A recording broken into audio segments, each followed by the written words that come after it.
সামগ্রিক যে পরিস্থিতি চলছে সেটা নিয়েই আমরা উদ্বেগ প্রকাশ করেছি এর আগে।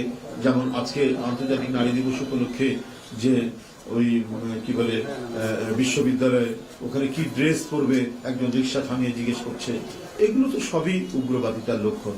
এটা হতে পারে না। এবং এই সমস্ত বিষয়গুলো আজকে সরকার এই বিষয়ে যথাযথ পদক্ষেপ গ্রহণ করবে। কোনোভাবেই যেন জঙ্গিবাদ মাথাচাড়া দিয়ে না উঠতে পারে।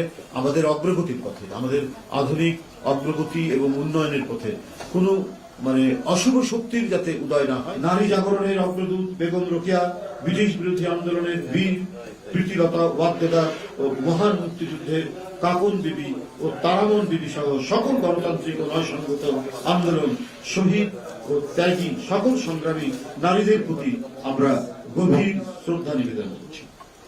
প্রতিষ্ঠা লগ্ন থেকেই বাংলাদেশ জাতীয়তাবাদী দল বিএনপি নারীর ক্ষমতায়নের জন্য নিরলসভাবে কাজ করে যাচ্ছে। তাই আন্তর্জাতিক নারী দিবসে বিএনপি দৃঢ়ভাবে বিশ্বাস করে অতীতের মতো ভবিষ্যতেও দেশের নারীরা সকল সামাজিক, রাজনৈতিক এবং অর্থনৈতিক সংগ্রামে অগ্রণী ভূমিকা পালন করবে। তাদের শক্তি, সাহস এবং অবদান দেশের উন্নয়নে অত্যন্ত গুরুত্বপূর্ণ ভূমিকা পালন করবে। আর নারীদের সেই ক্ষমতায়নের রাজনৈতিক পাথেয় হিসাবে সবসময় পাশে থাকবে বিএনপি, ইনশাআল্লাহ।